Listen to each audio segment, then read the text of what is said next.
ഞാൻ U A വന്നപ്പോൾ തൊട്ട് അല്ല ഞാൻ നാട്ടിലായിരുന്നപ്പോഴേ ഈ മസാജ് വേർഡ് കേൾക്കുമ്പോൾ തന്നെ നമുക്കൊരു വേറെ ഫീലാണ് കിട്ടുന്നത്. എന്ന് വെച്ചാൽ ഇത് എന്ത് മസാജ്, ആയുർവേദ മസാജ് ഒന്നും കേൾക്കുമ്പോഴേ അതൊരു ഇന്ന് ലോകാരോഗ്യ സംഘടന തന്നെ പറയുന്നത് സിഗരറ്റ് വലിക്കുന്നതിനെക്കാട്ടിയും ഡേഞ്ചറാണ് ഇരുന്നുള്ള ജോലി.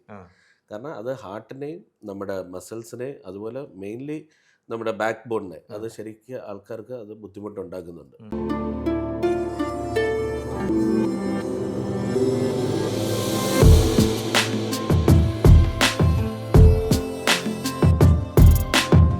നമസ്കാരം. അവർ ടി വി 24/7 ഇന്ന് your health is our priority എന്ന ടോപ്പിക്കുമായി നമ്മളോടൊപ്പം ഇപ്പോൾ ഉള്ളത് ഡോക്ടർ ടിനു ആണ്. ടിനു തമ്പി. ഇദ്ദേഹം CEO ആണ്, ചീഫ് ആയുർവേദ കൺസൾട്ടൻ്റ് ആണ്, ഡെൽമ ആയുർവേദിക് സെൻറ്റർ ഷാർജ.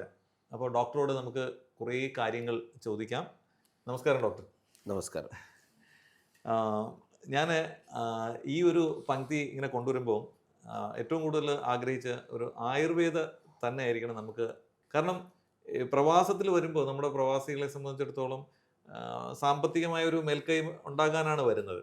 പക്ഷെ അവർക്ക് അതിനോടൊപ്പം തന്നെ രോഗങ്ങളും പിടിപെടുന്നു, മാനസിക സമ്മർദ്ദങ്ങൾ. അപ്പം ഇതിന് ആയുർവേദത്തിൽ എങ്ങനെയാണ് നമുക്ക് അതിന് ഒരാളിന് ഏറ്റവും കൂടുതൽ അയാളുടെ ഹെൽത്തിനെ സേഫ് ആക്കുന്നത്?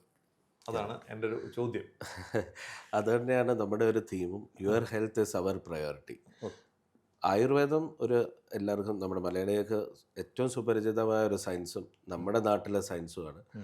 അപ്പോൾ അത് ആയുർവേദത്തിൻ്റെ പറഞ്ഞേക്കുന്നത് തന്നെ സ്വസ്ഥസ്യ സ്വാസ്ഥ്യ രക്ഷണമെന്ന്. എന്ന് വെച്ചാൽ ആരോഗ്യമുള്ള വ്യക്തിയുടെ ആരോഗ്യം കാത്തു സംരക്ഷിക്കുക, അതാണ് ആയുർവേദത്തിൻ്റെ മുഖ്യ ലക്ഷ്യം. പിന്നെ രോഗങ്ങൾക്കുള്ള ചികിത്സ വരുന്നത്. അപ്പോൾ ആയുർവേദം നമ്മുടെ എല്ലാം ദിനചര്യ പോലെ തന്നെ നമ്മൾ കൊണ്ടു നടക്കേണ്ട കാര്യങ്ങളാണ്. അപ്പോൾ അതിൽ വരുന്ന നമുക്ക് ആയുർവേദത്തിൽ നമ്മൾ പ്രൊമോട്ട് ചെയ്യുന്നത് എങ്ങനെ നിങ്ങൾക്ക് ആരോഗ്യമായിട്ട് മുന്നോട്ട് പോകാം, നിങ്ങളുടെ ജീവിതശൈലിയിലും വരുത്തേണ്ട ചില മാറ്റങ്ങൾ, കാലാവസ്ഥ, നമ്മുടെ ഈ പ്രത്യേകിച്ച് ഈ മരുഭൂമിയിലായിരിക്കുമ്പോൾ നമ്മൾ എന്തൊക്കെ പാലിക്കണം, എങ്ങനെ നമ്മൾ ജീവിക്കണം, അതിനെക്കുറിച്ചുള്ള ഒരു ധാരണ എല്ലാവരും അത് ഫോളോ ചെയ്താൽ നമുക്ക് ആരോഗ്യം നിലനിർത്തി നല്ലതായിട്ട് നമുക്ക് കൊണ്ടുപോകാം. അത് നമുക്ക് കിട്ടിയൊരു ദൈവത്തിൽ നിന്നൊരു ഗിഫ്റ്റ് എന്ന് ഞാൻ പറയും ആയുർവേദം. അപ്പോൾ ആയുർവേദത്തിൽ നിന്നാണ് എല്ലാം തുടങ്ങിയേക്കുന്നത്. നമ്മുടെ ഫസ്റ്റ് സയൻസ് തന്നെ ആയുർവേദമാണ്. അപ്പോൾ ആയുർവേദത്തിലൂടെയാണ് ബാക്കി എല്ലാം മോഡേൺ, ഈവൻ ശസ്ത്രക്രിയ പോലും ആയുർവേദത്തിൽ പണ്ട് ചെയ്തിട്ടുണ്ട്. അതെല്ലാം ഫോളോ ചെയ്ത് വരുന്നത് ആയുർവേദത്തിലൂടെയാണ്. അപ്പോൾ എപ്പോഴും നമുക്ക് പറയാനുള്ളത് ആൾക്കാർക്ക് എപ്പോഴും ഒരു ധാരണ വേണം, your health should be the priority. അപ്പോൾ അതിനുവേണ്ടി നമ്മൾ എങ്ങനെ മുന്നോട്ട് നീങ്ങണം ഡെയിലി നമ്മുടെ ദിനചര്യയിൽ തൊട്ട് നമ്മളത് ആയുർവേദത്തിലൂടെ നമുക്ക് ഫോളോ ചെയ്യാൻ പറ്റും. അതിനാണ് നമ്മൾ ആയുർവേദ ഡോക്ടേഴ്സ് ഇവിടെ ഉള്ളത്. പലരും വിചാരിക്കും എനിക്ക് ആയുർവേദത്തിൽ പോകേണ്ട കാര്യമില്ലല്ലോ, ആവശ്യമില്ല, എനിക്ക് രോഗം ഇല്ലല്ലോ. പക്ഷേ അതുകൊണ്ടാണ് നമ്മൾ എപ്പോഴും അത് പ്രയോറിറ്റൈസ് ചെയ്ത് പറയുന്നത്. ആയുർവേദം സ്വസ്ഥമായ വ്യക്തിയുടെ സ്വാസ്ഥ്യം രക്ഷിക്കാൻ, എന്ന് വെച്ചാൽ സ്വസ്ഥതയോടെ ജീവിക്കാൻ, ഹെൽത്തി ആയിട്ട് ജീവിക്കാൻ ഒരു ആയുർവേദം എപ്പോഴും ഒരു ടോപ്പ് പ്രയോറിറ്റി നമ്മുടെ സയൻസാണ്. വെയിറ്റ് ചെയ്യല്ല, വരാതിരിക്കാൻ എങ്ങനെ നിങ്ങളുടെ പ്രതിരോധ ശക്തി കൂട്ടാം, എങ്ങനെ നിങ്ങൾക്ക് അസുഖങ്ങൾ വരാതിരിക്കാൻ നിങ്ങളുടെ ജീവിതചര്യയിൽ നിങ്ങൾക്ക് എന്തൊക്കെ മാറ്റങ്ങൾ വരുത്താം, അതെല്ലാം നമുക്ക് സ്വയമായി തന്നെ ചെയ്യാവുന്ന കാര്യങ്ങളാണ്. നമ്മുടെ നാട്ടിൽ അതിന് വളരെയധികം പ്രചാരമുണ്ട്. ഇവിടെ ഇപ്പം വന്ന് ഈ രാജ്യത്ത് ഞാനിപ്പോൾ പ്രാക്ടീസ് തുടങ്ങിയപ്പോൾ തൊട്ട് ഇവിടുത്തെ ആൾക്കാർക്ക് കുറച്ചുകൂടെ ആകാംക്ഷയാണ് ഇത് പ്രാക്ടീസ് ചെയ്യാനും ഇത് കേൾക്കാനുമല്ല. അപ്പം നമ്മുടെ ആൾക്കാർക്ക് അത് അങ്ങനെ കൊണ്ടുപോയാൽ പല രോഗങ്ങളിൽ നിന്നും, കാരണം നമ്മളിപ്പോൾ ഇന്ന് ഇവിടെ കണ്ടുവരുന്നത് ഏറ്റവും കൂടുതൽ ജീവിതശൈലി രോഗങ്ങൾ. അപ്പോൾ ആ ജീവിതത്തിൻ്റെ ചിട്ടയെ നമുക്ക് കറക്റ്റായിട്ട് കൊണ്ടുപോയാൽ ഈ ജീവിതശൈലി രോഗങ്ങൾ വരത്തേയില്ല. തീർച്ചയായിട്ടും. അപ്പോൾ അതാണ് അതിൻ്റെ ഗൈഡ് ലൈൻ്റെ ആവശ്യമാണ്. അല്ലെങ്കിൽ ഇവിടെ വന്ന് കഴിഞ്ഞു, ഇവിടെ നമ്മൾ പ്രവാസമാണ്. ഇപ്പം ഒരു സാധാരണപ്പെട്ട ആൾക്കാരെ സംബന്ധിച്ചിടത്തോളം അവർ ആദ്യം നോക്കുന്നതെന്ന് പറഞ്ഞാൽ നമുക്ക് ഏറ്റവും അക്സസിബിൾ ആയിട്ടുള്ള ഇത്, പിന്നെ നോക്കുന്നത് പറഞ്ഞാൽ ഇപ്പം ചെറിയ ചെറിയ അസുഖങ്ങളൊക്കെ അവർ ഇഗ്നോർ ചെയ്യാന്നുള്ളത്. അപ്പം ആ ഇഗ്നോറൻസ് ആണ് പിന്നെ അത് വലിയ രോഗത്തിലേക്ക്. ഉദാഹരണത്തിന് ഒരു മാനസികമായ സമ്മർദ്ദമാണ്, പല ജോബിനും മാനസിക സമ്മർദ്ദമാണ്. അപ്പം ചിലർ മെഡിസിൻ എടുക്കുന്നവരുണ്ട്. പക്ഷെ ഇത് ആയുർവേദത്തിൽ എങ്ങനെയാണ് നമുക്കത് ഇത് ചെയ്യാന്നുള്ള ഒരു ഐഡിയ വന്നാൽ, ഒരാളെത്തിയാൽ ഒരു മാനസിക സമ്മർദ്ദം പല കാരണങ്ങളാണ്. അപ്പൊ ആയുർവേദത്തിൽ അതെങ്ങനെ നമുക്ക് ഒരാളിന് ഉപകാരപ്രദമാക്കാം? നമ്മൾ എങ്ങനെയെന്ന് വെച്ചാൽ ഓരോ ശരീരം വേറെ വേറെയാണ്. അപ്പം നമുക്ക് ത്രിദോഷ കൺസെപ്റ്റ് എന്ന് പറഞ്ഞാൽ തന്നെ ആയുർവേദത്തിലുണ്ട്. പലരുടെയും ഒരു പ്രകൃതി, ഒരു ദോഷങ്ങളെ അങ്ങനെ ശരീരത്തിലുണ്ടാകുന്ന മീൻസ് മെയിൻ മൂല ദോഷങ്ങളെ നമ്മൾ എങ്ങനെ കൺട്രോൾ ചെയ്ത് കൊണ്ടുപോകാം. അപ്പോൾ പലപ്പോഴും ഇപ്പം പറഞ്ഞതിനോട്ട് മാനസിക സമ്മർദ്ദം നമുക്ക് ഒരു മെയിൻ റീസണാണ് എല്ലാ രോഗങ്ങൾക്കും. അപ്പോൾ അത് നമുക്ക് നിർത്താൻ സാധിക്കുന്നതല്ല. മാനസിക സമ്മർദ്ദം എല്ലാവർക്കും ഉണ്ട്, അത് വന്നുകൊണ്ടേയിരിക്കും. പക്ഷെ അതിനെ എങ്ങനെ നമുക്ക് തരണം ചെയ്യാന്നുള്ളത് നമ്മുടെ ബോഡിയെ അതിനനുസരിച്ച് നമുക്ക് ഒന്ന് ട്യൂൺ ചെയ്താൽ നമുക്ക് അതിനെയും കടന്ന് പോകാൻ സാധിക്കും. ഇത് പലരും പ്രശ്നം എന്ന് ചോദിച്ചാൽ അപ്പം മാനസിക സമ്മർദ്ദം കൂടുമ്പോൾ ചിലരുടെ ഭക്ഷണ രീതി മാറും, ചിലർ ഭക്ഷണം കഴിക്കാതിരിക്കും, ചിലരുടെ ഉറക്കത്തിലുള്ള ശീലങ്ങൾ മാറും. അന്നേരമാണ് നമുക്ക് രോഗമായിട്ട് അത് മാറുന്നത്. അപ്പോൾ അതിനെ എങ്ങനെ തരണം ചെയ്യാം, അതിന് ആയുർവേദം നമ്മളെ നല്ലതായിട്ട്, നമുക്ക് ആയുർവേദത്തിലൂടെ നമുക്ക് നല്ലതായിട്ട് അത് ചെയ്യാൻ സാധിക്കും.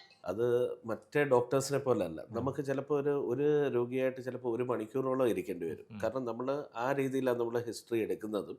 അപ്പോൾ എന്നാലേ നമുക്ക് അവരുടെ മാനസിക സമ്മർദ്ദം എന്തുകൊണ്ടുണ്ടായി അല്ലെ എന്താ റീസൺ എന്ന് നമുക്ക് കണ്ടുപിടിക്കാൻ ഒരു കാരണമുള്ളൂ. അതിൽ വരുന്ന ചേഞ്ചസ് നമുക്ക് അവർക്ക് ആഹാര രീതിയിലും ഉറക്കത്തിൻ്റെ കുറവും എങ്ങനെ നമുക്കത് അഡ്ജസ്റ്റ് ചെയ്യാം, അത് നമ്മൾ അന്നേരം നമുക്കത് കറക്റ്റായിട്ട് പറഞ്ഞു കൊടുക്കാൻ പറ്റും. അപ്പോൾ പലരും വിചാരിക്കുന്ന ഇപ്പോൾ ഒരു മോഡേൺ പോലെ നമ്മളൊന്ന് പോയി ഡോക്ടറെ ഒന്ന് കണ്ടാൽ ഇന്ന മരുന്നൊന്ന് എഴുതി തരും, അതുപോലെ അല്ല. നമുക്ക് പലപ്പോഴും അത് നല്ല ഡീറ്റെയിൽ ആയിട്ട് കേട്ട് അവരെ അതുപോലെ പരിശോധിച്ചാൽ മാത്രമേ നമുക്ക് എന്തെങ്കിലും നിർദ്ദേശിച്ച് അവരെ അതിൽ നിന്ന് വിമുക്തരാക്കാൻ പറ്റും നമുക്ക്. അടുത്ത മറ്റൊരു കാര്യം ചോദിക്കുകയാണെങ്കിൽ, ഇപ്പോൾ ഓൾമോസ്റ്റ് ആൾക്കാരും ഇപ്പം സിസ്റ്റം ഉപയോഗിച്ചായിരുന്നാലും അല്ലെങ്കിൽ ഡ്രൈവിംഗ് ആയിരുന്നാലും ഇരുന്നുള്ള ജോബാണ്. ഇപ്പം ഇരുന്നുള്ള ജോബ് വരുമ്പോൾ തന്നെ ബാക്ക് പെയിൻ അത് വല്ലാത്തൊരു ഘടകമാണ്. അപ്പോൾ അതിനെക്കുറിച്ച് എങ്ങനെയാണ് നമുക്ക് ഒന്ന് അതിനെ ജസ്റ്റിഫൈ ചെയ്താൽ അത് നമുക്ക് എങ്ങനെ ഏറ്റവും മിനിമൈസ് ചെയ്യാൻ പറ്റും, അല്ലെങ്കിൽ അത് ഇല്ലാതാകും? ഇന്ന് ലോകാരോഗ്യ സംഘടന പറയുന്നത് സിഗരറ്റ് വലിക്കുന്നതിനെക്കാട്ടിയും ഡേഞ്ചറാണ് ഇരുന്നുള്ള ജോലി. കാരണം അത് ഹാർട്ടിനെയും നമ്മുടെ മസിൽസിനെയും അതുപോലെ മെയിൻലി നമ്മുടെ ബാക്ക് ബോണിനെ അത് ശരിക്കും ആൾക്കാർക്ക് അത് ബുദ്ധിമുട്ടുണ്ടാക്കുന്നുണ്ട്. അത് ഇപ്പോഴത്തെ ഒരു പഠനം തന്നെ കാർഡിയോളജിസ്റ്റുകൾ ചെയ്തിട്ട് അത് അമേരിക്കൻ ബുക്ക് ഓഫ് ജേണലിൽ അതിനെപ്പറ്റി വ്യക്തമായിട്ട് പറയുന്നുണ്ട്. അപ്പോൾ ഇവിടുത്തെ നമ്മുടെ ലൈഫ് സ്റ്റൈൽ എന്ന് വെച്ചാൽ ഡ്രൈവിംഗ് ആൾക്കാർക്ക്, അതുപോലെ തന്നെ ഇരുന്നുള്ള ജോലി, അതൊരു സെഡൻറ്ററി ലൈഫ് സ്റ്റൈൽ എന്ന് നമ്മൾ പറയും. മോഡേൺ വാക്കി പറഞ്ഞാൽ സെഡൻറ്ററി. നമ്മളെന്ന് വെച്ചാൽ ശരീരം അനങ്ങുന്നില്ല, നമ്മൾ ഇരിക്കുന്നു, ജോലി തീർക്കുന്നു, നമ്മൾ ശരീരത്തിന് വ്യായാമം ഇല്ല, മസിൽസിൻ്റെ ഒരു റിലാക്സേഷൻ ഇല്ല. അതുകൊണ്ട് പിന്നെ നമ്മളിവിടെ എ സിക്കകത്തുള്ള ഇരിപ്പ്. അപ്പോൾ അതുകൂടെ ആകുമ്പോഴത്തേക്ക് ശരിക്കും മസിൽസിന് നല്ല ഡാമേജ് ഇവിടെ വരുന്നുണ്ട്. അപ്പം നമ്മൾ കണ്ടുവരുന്നതെന്ന് ചോദിച്ചാൽ ഏറ്റവും കൂടുതൽ എനിക്കിവിടെ തുടങ്ങിയപ്പോൾ തൊട്ട് ഇപ്പം 15 വർഷമായിട്ട് ഞാൻ കണ്ടുവരുന്ന ഏറ്റവും കൂടുതൽ രോഗികൾ എനിക്ക് വരുന്നത് ബാക്ക് പെയിനും നെക്ക് പെയിനും. അപ്പോൾ ഇതൊരു മേജർ ഇഷ്യൂ ആണ്. അപ്പോൾ അത് ഒന്ന് എന്ന് ചോദിച്ചാൽ നമ്മുടെ ബോൺസിനുണ്ടാകുന്ന ഒരു വീക്ക്നെസ്, പിന്നെ മസിൽസിനുണ്ടാകുന്ന ഈ പ്രശ്നം. അപ്പം നമുക്ക് ഇതിനെ തരണം ചെയ്യാൻ നമ്മൾ ചെയ്യേണ്ടതെന്ന് ചോദിച്ചാൽ അതെല്ലാ ഓർത്തോക്കാരും എല്ലാ ഡോക്ടേഴ്സും പറയുന്ന പോലെ എവറി ഹാഫ് ആൻ അവർ നമ്മളൊന്ന് എണ്ണിച്ച് നടക്കുക, നമ്മൾ വേണ്ട വ്യായാമം ശരീരത്തിന് കറക്റ്റ് കൊടുക്കുക. എന്ന് വെച്ചാൽ ഡെയിലി ഒരു 30 മിനിറ്റ് നടത്തും. അതുപോലെ എക്സസൈസ് ചെയ്ത് നമ്മൾ മസിൽസിനെ സ്ട്രെങ്തൻ ചെയ്യുക എന്നുള്ളതാണ് മെയിൻ. പിന്നെ ആയുർവേദത്തിലൂടെ നമുക്കിതിന് നല്ല ചികിത്സകൾ എന്ന് വെച്ചാൽ പലരും ഞാൻ കണ്ടിട്ടുണ്ട്, നടുവേനയ്ക്ക് വരുന്നവർ അവർ ഒരു ഡോക്ടറെയും കാണാതെ അവർ നേരെ പോയി മെഡിക്കൽ സ്റ്റോറിൽ നിന്ന് ഒരു പെയിൻ കില്ലർ മേടിച്ച് കഴിക്കും.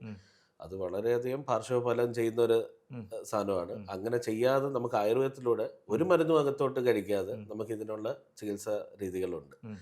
ഏറ്റവും കൂടുതൽ ഇവിടെ ബുദ്ധിമുട്ടുന്ന ആൾക്കാർ പറഞ്ഞ പോലെ തണ്ടുവേനയും നെക്ക് വേനയും ആയിട്ട് തന്നെ, ലോവർ ബാക്ക് പെയിനും നെക്ക് പെയിനും തന്നെ. ഓക്കെ.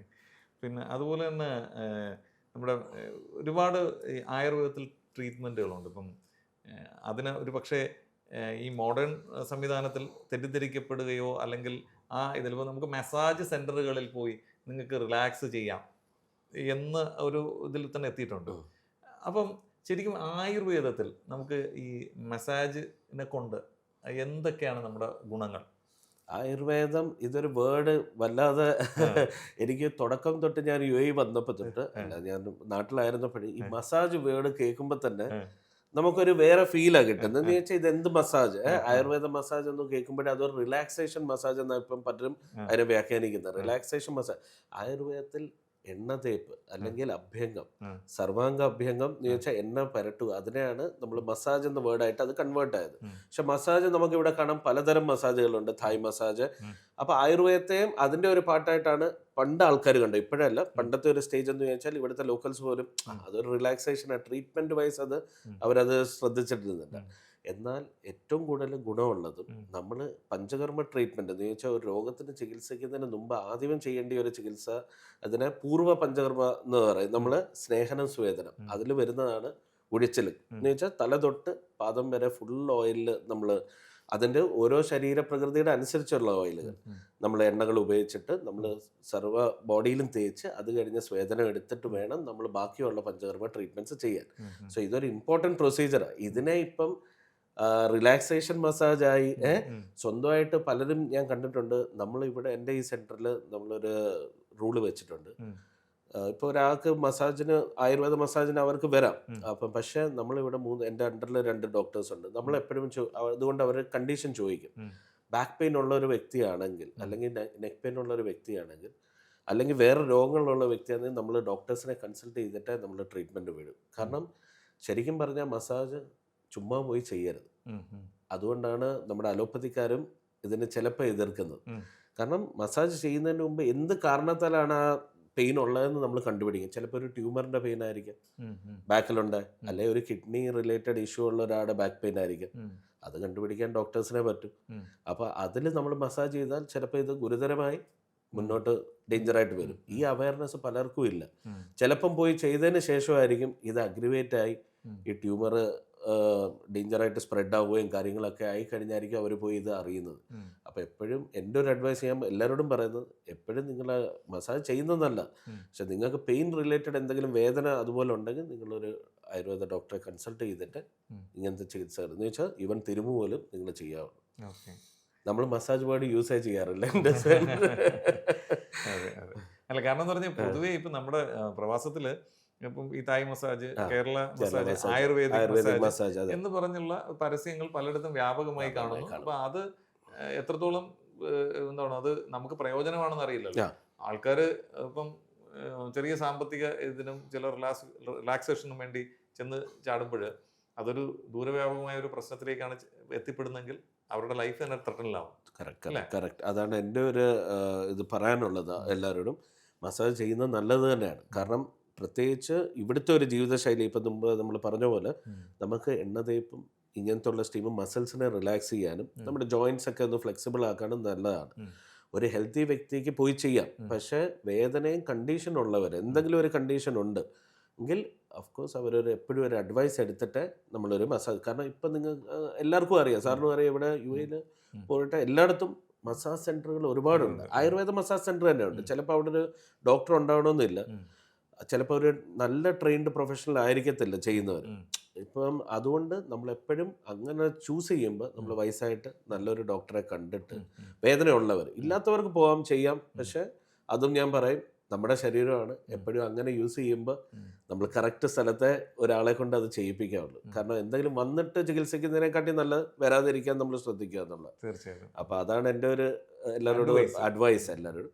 പക്ഷെ ഗുണകരമാണ്. അത്രയുണ്ടെങ്കിൽ നമുക്ക് അഭ്യംഗം എന്ന് പറയുന്നത് എപ്പോഴും ശരീരത്തിന് ആവശ്യമാണ്. ശരിക്കും ഡെയിലി ചെയ്യണമെന്ന്, അത് ദിനചര്യയിൽ പറയുന്നത്, നമ്മൾ ഡെയിലി എണ്ണ തേച്ച് കുളിച്ചു കഴിഞ്ഞാൽ നമുക്ക് പല വാതരോഗങ്ങളെയും നമുക്ക് ഒഴിവാക്കാം. നമ്മുടെ സന്ധികൾക്കെല്ലാം ബലവും കിട്ടും, ആയുസിനെ അത് നീട്ടിത്തരുമെന്നാണ് ആയുർവേദം പറയുന്നത്. അതുപോലെ തന്നെ അടുത്ത ഒരു കൺസെപ്റ്റ് എന്ന് പറഞ്ഞാൽ ഈ മാനസികാരോഗ്യം. പിന്നെ ആയുർവേദത്തിൽ നമുക്ക് എങ്ങനെയാണ് മാനസികാരോഗ്യം കൊടുക്കാൻ പറ്റുന്നത്?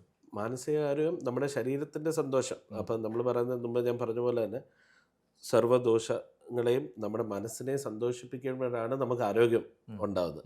മനസ്സിൻ്റെ സന്തോഷം എന്ന് പറയുന്നത് നമുക്ക് ആയുർവേദത്തിലൂടെ ഒന്ന് നമുക്ക് ഒരു കൗൺസിലിംഗ് പോലെ, പ്ലസ് നമ്മുടെ ട്രീറ്റ്മെൻറ്റ്സ് എന്ന് വെച്ചാൽ ചില പഞ്ചകർമ്മ ട്രീറ്റ്മെൻറ്റ്സ് ആയുർവേദത്തിൽ വ്യക്തമായിട്ട് ഈ മാനസിക സമ്മർദ്ദം കുറയ്ക്കാമെന്ന് ഞാൻ പറയുന്നില്ല, പക്ഷേ അവരുടെ ഉറക്കത്തിൻ്റെ ശൈലികളെയും അവരുടെ സ്ട്രെസ്സ് കൺട്രോൾ ചെയ്യാൻ, എന്ന് വെച്ചാൽ ബോഡിയിൽ ഉണ്ടാകുന്ന ഈ ബാഡ് ഹോർമോൺസ് ഉണ്ട്, കോർട്ടിസോളൊക്കെ, അതിനെയൊക്കെ ഒരു രീതിയിൽ ഒരു പരിധി വരെ നമുക്ക് കൺട്രോൾ ചെയ്ത് കഴിഞ്ഞാൽ നമുക്കത് വലിയൊരു ചേഞ്ച് അവരുടെ നേച്ചറിൽ നമുക്ക് കണ്ടുവരുന്നുണ്ട്. അങ്ങനെ കുറേ പേഷ്യൻസ് നമുക്കുണ്ട്. നമുക്കൊരു പഞ്ചകർമ്മ തെറാപ്പി ഉണ്ട്, ഡീടോക്സ് എന്ന് പറഞ്ഞ്. അതിപ്പം ഡീടോക്സ് എന്ന് പലരും അതിനെ മാർക്കറ്റ് ചെയ്യുന്നത്. ഓക്കെ, അത് കുഴപ്പമില്ല. ഡീടോക്സ് എന്ന് പറയുമ്പോൾ നമ്മുടെ ശരീരത്തിലെ ദോഷങ്ങളെ ക്ലെൻസ് ചെയ്യുക. പക്ഷേ നമുക്കത് പക്ക പഞ്ചകർമ്മ രീതിയിൽ നമ്മളത് ചെയ്യുമ്പോൾ നമ്മുടെ ഈ ബാഡ് ഹോർമോൺസും നമ്മുടെ കോർട്ടിസോളും, പ്രത്യേകിച്ച് ഇപ്പോഴത്തെ ഒരു റിസർച്ച് സാർ കേട്ട് കാണും, gut is our second brain എന്ന് വെച്ചാൽ നമ്മുടെ വയറാണ് നമ്മുടെ സെക്കൻഡ് ബ്രെയിൻ. ഇത് ആയുർവേദത്തിൽ നേരത്തെ പറഞ്ഞിട്ടുണ്ട്, പക്ഷെ ഇപ്പം അത് റിസർച്ച് കണ്ടുപിടിച്ച് വന്നപ്പോൾ നമുക്ക്, കാരണം നമുക്കൊരു ബുദ്ധിമുട്ട്, മാനസിക സമ്മർദ്ദം ഉണ്ടാകുമ്പോൾ നമ്മൾ ആദ്യം ഓടുന്ന ടോയ്ലറ്റിലോട്ട് അല്ലേ. അപ്പോൾ വയറിൻ്റെ ഉണ്ടാകുന്ന ഇപ്പോൾ ഒരു കോളനി എന്ന് വെച്ചാൽ നമുക്കൊരു എല്ലാവർക്കും ഒരു ബാക്ടീരിയ ഉണ്ട്, അതിനെ മെയിൻറ്റെയിൻ ചെയ്യാനുള്ള ഗട്ട് ഹെൽത്ത്. ഇപ്പോൾ അതാണ് ഏറ്റവും വലിയ റിസർച്ച് ഇപ്പോൾ റീസെൻ്റ് നടന്നുകൊണ്ടിരിക്കുന്നത്. നമ്മൾ ബ്രെയിനിനെ ചികിത്സിക്കുന്നതിനെക്കാട്ടിയും ആദ്യമേ ചികിത്സിക്കേണ്ടത് ഗട്ടാന്ന് പറയും ഈ മാനസിക സമ്മർദ്ദമുള്ളവർ. അവിടുത്തെ ഒരു ബാലൻസ് എന്ന് വെച്ചാൽ നമുക്ക് ബാക്ടീരിയയുടെ ബാലൻസ് നോർമൽ ആണെങ്കിൽ നമുക്ക് പലപ്പോഴും ഈ മാനസിക സമ്മർദ്ദം എന്ന് വെച്ചാൽ നമുക്ക് ഉണ്ടാകുന്ന ബുദ്ധിമുട്ട് നമുക്ക് കൺട്രോൾ ചെയ്യാൻ പറ്റും. കോർട്ടിസോള് അങ്ങനത്തെ ബാഡ് ഹോർമോൺസിനെ എല്ലാം നമുക്കതിലൂടെ മാറ്റി നമുക്ക് ഗുഡ് ഹോർമോൺസ് ബോഡി റിലീസ് ആവും. അപ്പോൾ ഗട്ട് ഹെൽത്ത് ആണ് ഇപ്പോൾ ആയുർവേദത്തിൽ ഏറ്റവും കൂടുതൽ പ്രചാരത്തിലുള്ളത്. അത് നേരത്തെ ആയുർവേദത്തിൽ പറയുന്നുണ്ട് സർവ്വരോഗങ്ങൾക്ക് കാരണം ഉദരമാണെന്ന് പറയുന്നുണ്ട്. പക്ഷെ അന്ന് പലരും എന്നെയൊക്കെ കളിയാക്കിയിട്ടുണ്ട് നമ്മുടെ ഫ്രണ്ട്സ് അലോപ്പത്തിക്കാർ. പിന്നെ ഗട്ടും ഇതും തമ്മിൽ നമ്മൾ അതുകൊണ്ട് ആയുർവേദത്തിൽ എന്ത് ചികിത്സ ചെയ്താലും നമ്മൾ ആദ്യമേ വയറിന്റെ ചികിത്സ ചെയ്യുന്നത് എന്ന് വെച്ചാൽ ഒന്ന് ശോധന ചെയ്ത് വയർ ക്ലെൻസ് ചെയ്യുക എന്നുള്ളത് ആദ്യം തൊട്ടേ പ്രൊസീജിയർ. അപ്പൊ അത് പണ്ട് നമ്മുടെ അലോപ്പതി എൻ്റെ ഫ്രണ്ട്സ് തന്നെ പറഞ്ഞിട്ട് പിന്നെ അങ്ങനെ ഒരു ചികിത്സ ചെയ്ത് എന്താ വയർ ക്ലീൻ ചെയ്ത് കഴിഞ്ഞാൽ എല്ലാ അസുഖവും മാറുമോ? എന്നാൽ അതാണ് നമ്മുടെ സ്റ്റാർട്ടിങ് പ്രൊസീജിയർ. ഇന്ന് ആ ഗട്ട് ഹെൽത്തിനെ മെയിൻറ്റെയിൻ ചെയ്യാനാണ് എല്ലാ ഡോക്ടർമാരും എല്ലാ വൈദ്യശാസ്ത്രവും അതിനെയാണ് പ്രൊമോട്ട് ചെയ്യുന്നത്. കാരണം ഗട്ട് ഹെൽത്ത് നോർമൽ ആണെങ്കിൽ ഒരാളുടെ മെൻ്റൽ ഹെൽത്ത് നോർമൽ ആയിരിക്കും. ഓവറോൾ അയാളുടെ ഹെൽത്ത് നോർമൽ ആണെങ്കിൽ ഗട്ട് ഹെൽത്ത് മെയിൻറ്റെയിൻ ചെയ്താൽ മതി. അപ്പം നമ്മുടെ കഴിക്കുന്ന ഭക്ഷണം നമ്മുടെ അതിലും വീണ്ടും ആയുർവേദം തന്നെയാണ് വരും. നമ്മൾ എന്ത് ഭക്ഷണം എങ്ങനെ കഴിക്കണം, ഏത് സമയത്ത് കഴിക്കണം, അതാണ് അതിൻ്റെ ഒരു മെയിൻ കാരണം. കറക്റ്റ്. ഈ ആഹാരത്തെക്കുറിച്ച് പറഞ്ഞപ്പോൾ ഇപ്പം നമ്മൾ പ്രവാസത്തിൽ ഏറ്റവും കൂടുതൽ മത്സ്യമാംസങ്ങളാണ് ഏറ്റവും കൂടുതൽ ഉപയോഗിക്കുന്നത്. അപ്പോൾ ഈ മത്സ്യമാംസങ്ങളുടെ ഉപയോഗവും നമ്മുടെ അസുഖങ്ങൾ തമ്മിൽ എന്തെങ്കിലും ബന്ധം വരുന്നുണ്ടോ? മത്സ്യമാംസങ്ങൾ എതിരല്ല. ആയുർവേദത്തിലും മാംസവും മത്സ്യവും കഴിക്കുന്നതിന് വിരുദ്ധം പറഞ്ഞിട്ടില്ല. പക്ഷെ ചില രോഗങ്ങൾക്ക് വരുമ്പോൾ നമ്മളത് നിർത്തിയേ പറ്റൂ. അല്ലാതെ നമ്മളത് കഴിക്കുന്നതുകൊണ്ട് നമുക്ക് ആരോഗ്യം നല്ല പ്രോട്ടീൻ കിട്ടും. നമുക്ക് അതുകൊണ്ട് ഇമ്മ്യൂൺ സിസ്റ്റം നമ്മുടെ എന്താ വെച്ചാൽ പ്രതിരോധ ശക്തി കൂടും. പക്ഷെ നമ്മളെന്താ ചെയ്യുന്ന കൂടുതലും അസമയത്തുള്ള ഭക്ഷണ രീതി. ഇവിടെ എന്ന് ചോദിച്ചാൽ പ്രവാസത്തിൽ ഞാൻ ഏറ്റവും കൂടുതൽ കണ്ടേക്കുന്ന ബുദ്ധിമുട്ട്, ആൾക്കാർ ഓഫീസിൽ നിന്ന് വന്നു രാത്രി 10 മണിക്ക് ശേഷമായിരിക്കും കൂടുതലും ആൾക്കാർ നല്ല രീതി ചിലർ ബിരിയാണി വരെ കഴിക്കുന്നവരുണ്ട്, രാത്രി പൊറോട്ട, ഇറച്ചി അങ്ങനെയൊക്കെ വരുമ്പോൾ ദഹനം നമ്മുടെ ബുദ്ധിമുട്ടിലാവുകയും ഈ മത്സ്യമാംസാദികൾ കൂടുതൽ നമുക്ക് ദഹിക്കാൻ ടൈം വേണ്ടിയത് വയറ്റിൽ. അപ്പം നമ്മൾ അങ്ങനെയുള്ള ആഹാര രീതി രാത്രി കഴിക്കുന്നവർക്ക് പെട്ടെന്ന് ഈ മീൻസ് നമ്മുടെ എന്താ പറയുന്ന ജീവിതശൈലി രോഗങ്ങൾ പെട്ടെന്ന് വരും. പ്രത്യേകിച്ച് പ്രമേഹവും കൊളസ്ട്രോളും ഒക്കെ ഏറ്റവും കൂടുതൽ കണ്ടുവരുന്ന അങ്ങനെ. അപ്പം മത്സ്യമാംസത്തിന് എതിരല്ല ആയുർവേദം. പക്ഷെ അത് കഴിക്കേണ്ട രീതി, കഴിക്കേണ്ട കാലം, ഏത് കാലത്ത് നമ്മൾ കൂടുതൽ അത് കഴിക്കണം, ഏത് കാലം. ഇവിടെ ചൂട് കാലത്ത് നമ്മളിപ്പോൾ എല്ലാവർക്കും അറിയാം, ചൂടായ നമ്മൾ ചിക്കനും മുട്ടയും മാത്രം കഴിച്ചുകൊണ്ടിരുന്നാൽ ബോഡി നമ്മുടെ ഹീറ്റാവും. അപ്പോൾ ആ ടൈമിൽ നമ്മൾ മാറ്റേണ്ട ചില രീതികളുണ്ട്. അപ്പോൾ കുറയ്ക്കണം. ആ ടൈമിൽ നമ്മൾ മാംസം കുറച്ച് മത്സ്യങ്ങൾ കഴിക്കാം. അപ്പോൾ ഇതെന്ന് ചോദിച്ചാൽ ഇവിടെ ഏറ്റവും കൂടുതൽ ഇപ്പം ആൾക്കാർക്ക് ഈസി അവൈലബിലിറ്റിയാണ്. കാരണം പച്ചക്കറിയെക്കാട്ടിയും കോസ്റ്റ് എഫക്റ്റീവാണ് നോൺ വെജ് ഇവിടെ. അപ്പോൾ ആൾക്കാർ പലരും ഇവിടെ വരുമ്പോൾ പേഷ്യൻറ്റിനോട് ഞാൻ പറയും ഡോക്ടറെ അത് പറ്റത്തില്ല, ചിലരുടെ മെസ്സായിരിക്കും, മെസ്സിൽ വേറെ ഓപ്ഷൻ ഇല്ല, അപ്പം കഴിക്കാം. അപ്പം പക്ഷേ നമ്മൾ ആ ടൈമിംഗ് എങ്കിലും നമുക്ക് അഡ്ജസ്റ്റ് ചെയ്ത് നമ്മൾ കഴിക്കാൻ പറയും. അതുകൊണ്ട് ദോഷമായിട്ട് പറയുന്നില്ല, പക്ഷെ അത് കറക്റ്റ് രീതിയിൽ കറക്റ്റ് കാലത്ത് കറക്റ്റ് സമയത്ത് കഴിക്കണമെന്നേ ഉള്ളൂ. ഓക്കെ.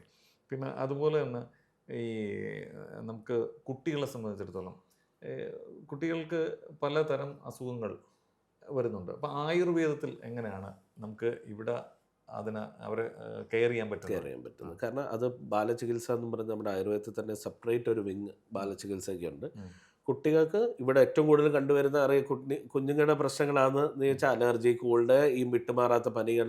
കാരണം അവർ ഡെവലപ്പിംഗ് സ്റ്റേജിലാണ്. അപ്പോൾ അവരുടെ ഇമ്മ്യൂൺ സെൽസ് അതിനനുസരിച്ച് ഡെവലപ്പ് ആവുന്നേ ഉള്ളൂ. അപ്പോൾ അവരുടെ രോഗപ്രതിരോധ ശക്തി കൂട്ടുക, അതിന് ഏറ്റവും ബെസ്റ്റായിട്ട് നമ്മുടെ ആയുർവേദത്തിൽ പല മരുന്നുകളും ഗ്രന്ഥത്തിൽ പറഞ്ഞിട്ടുണ്ട്. അത് മരുന്നെന്ന് നമുക്ക് പറയാൻ പറ്റത്തില്ല. അത് ഇപ്പം എല്ലാവർക്കും അറിയാവുന്ന പോലെ ഫേമസ് ആയിട്ട് ചവനപ്രാശമുണ്ട്. പക്ഷെ അത് ഏത് ടൈമിൽ ഏത് ഏജുകാർ കഴിക്കണം, അതിനെപ്പറ്റി ഒരു അഡ്വൈസ് നമ്മൾ കൊടുത്ത് അങ്ങനെ ഫോളോ ചെയ്ത് പോയാൽ അവരുടെ ഈ രോഗപ്രതിരോധ ശക്തി നമുക്ക് നല്ലതായിട്ട് വർദ്ധിപ്പിക്കാനും പല രോഗങ്ങളിൽ നിന്ന് അവരെ ഇതിന്ന് പിടിപ്പിക്കാനും ശരിക്കും പറഞ്ഞാൽ നമ്മുടെ ഹെൽത്തിനെ മെയിൻറ്റെയിൻ ചെയ്യാനാണ്. പക്ഷെ അത് കഴിക്കേണ്ട ഒരു പ്രായമുണ്ട്. നമ്മൾ 5 വയസ്സിന് മേളിലുള്ള കുട്ടികൾക്ക് അത് അഡ്വൈസ് ചെയ്യൂ. അതിൻ്റെ രീതിയുണ്ട്, എത്ര ഗ്രാം കഴിക്കണം. ഇത് ചിലർ അമ്മമാരും അച്ഛന്മാരും ഓരോരോ സ്പൂൺ വെച്ച് കൊടുക്കുക. അപ്പോൾ അത് ദഹനത്തിന് ഇഷ്യൂ ആക്കും. അത് പിന്നെ നമ്മുടെ ഡിവേം എന്ന് പറഞ്ഞാൽ ഇപ്പം നമുക്ക് വേംസിനുണ്ടാകും, വീണ്ടും അവരുടെയും വയറ്റിലുണ്ടാകുന്ന ഈ കുഞ്ഞുങ്ങളാകുമ്പോൾ ചോക്ലേറ്റ്സും അതും ഇതും എല്ലാം കഴിക്കുമ്പോൾ അവർക്കുണ്ടാകുന്ന ഈ കൃമിശല്യങ്ങൾ. അപ്പോൾ അതിനുള്ള മെഡിസിൻസ് എന്ന് വെച്ചാൽ നമുക്ക് മരുന്നുകൾ ആയുർവേദത്തിൽ പച്ചമരുന്നുകളുണ്ട്. അപ്പോൾ അതിനെ ഒന്ന് കൺട്രോൾ ചെയ്ത് കൊണ്ടുപോകുക. അതുപോലെ അവരുടെ ഗ്രോത്ത് ഹോർമോൺ സ്റ്റിമുലേറ്റ് ചെയ്യുക എന്ന് വെച്ചാൽ അവരുടെ വളർച്ചയ്ക്ക് സഹായിക്കുന്ന പലതരം ആയുർവേദ ഔഷധങ്ങൾ നമ്മുടെ അവൈലബിൾ ആണ്. അപ്പോൾ അതും അവർക്കും നമ്മളെപ്പോഴും ഒരു ഡയറ്റ് അഡ്വൈസ് കൊടുക്കും. എന്ത് പിന്നെ കുട്ടികൾക്ക് കുറച്ച് ബുദ്ധിമുട്ടാണ് ചോക്ലേറ്റും ഇത് ഇല്ലാതെ, എന്നാൽ പോലും അവർക്ക് നമ്മൾ ഇടയ്ക്ക് എങ്ങനെ ഡിവോം ചെയ്യാം എന്ന് വെച്ചാൽ കൃമി ശോധനയൊക്കെ നമ്മൾ ചെയ്ത് അവർക്ക് രോഗപ്രതിരോധ ശക്തിക്ക് ഇപ്പം പറഞ്ഞ പോലെ പല ലേഹ്യങ്ങളും പല മരുന്നുകളും ഉണ്ട്. പക്ഷെ അതെല്ലാം എപ്പോഴും ഞാൻ പറയുന്നത് അവിടെയും നമ്മളെ അലോപ്പതിക്കാർ കുറ്റപ്പെടുത്തുന്നത് വെച്ചാൽ ഈ ഓവർ ദ കൗണ്ടർ പോയി പല പാരൻസും അരിഷ്ടങ്ങളൊക്കെ മേടിക്കും. കുട്ടികൾക്കൊക്കെ അരിഷ്ടം കൊടുക്കുമ്പോൾ അരിഷ്ടം എല്ലാം നമ്മളൊരു ഡോക്ടറിൻ്റെ അഡ്വൈസിൽ ഇത്രയും ഒരു കറക്റ്റ് കാലത്തിലേ കൊടുക്കാവുള്ളൂ. അത് ലോങ് ആയിട്ട് കൊടുത്തു കഴിഞ്ഞാൽ അതിനും ഡാമേജ് ഉണ്ടാവും കുഞ്ഞുങ്ങൾക്ക്.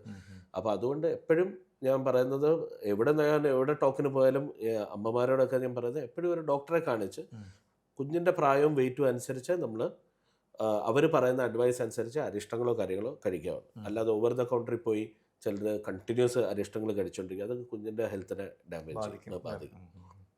അപ്പം ഈ കുട്ടികളുടെ ഇതിൽ തന്നെ നമുക്ക് ഏറ്റവും ഇവിടെ വന്നാൽ ഇൻഷുറൻസ് അങ്ങനെയുള്ള കാര്യങ്ങളൊക്കെ കവർ ചെയ്യുന്നുണ്ടല്ലോ? അതെ, നമുക്കിപ്പം എന്ന് വെച്ചാൽ കഴിഞ്ഞ കുറേ വർഷമായി, ഇപ്പോൾ എൻ്റെ അറിവിൽ ഒരു 7-8 വർഷമായിട്ട് എല്ലാ ഇൻഷുറൻസുകളും ആയുർവേദ കവറേജ് ഉണ്ട്. അത് എല്ലാ ക്ലിനിക്സിലും അവൈലബിൾ ആണ്. പക്ഷേ നമ്മുടെ ഇവിടെ റീഎംബേഴ്സ്മെൻ്റ് എന്ന് പറയും. എന്ന് വെച്ചാൽ അത് കവർ ചെയ്ത് കിട്ടും. അവർ എന്ത് ട്രീറ്റ്മെൻറ്റ് എടുത്താലും ഇൻഷുറൻസ് കമ്പനി അത് ക്ലെയിം ചെയ്ത് അവർക്ക് കൊടുക്കുന്നുണ്ട്. അതൊരു വലിയ അഡ്വാൻറ്റേജ് ആണ്. ഇപ്പം മെയിൻലി നമ്മുടെ ആയുഷ് മിനിസ്ട്രിയൊക്കെ വന്നതിന് ശേഷം അത് ഈ പ്രചാരത്തിലായപ്പം എല്ലാ രാജ്യങ്ങളും ഈ ആയുർവേദത്തിന് അത് ഇൻഷുറൻസിൻ്റെ അണ്ടറിൽ ആക്കിയിട്ടുണ്ട്, കവറേജ് ആക്കിയിട്ടുണ്ട്. ഓക്കെ.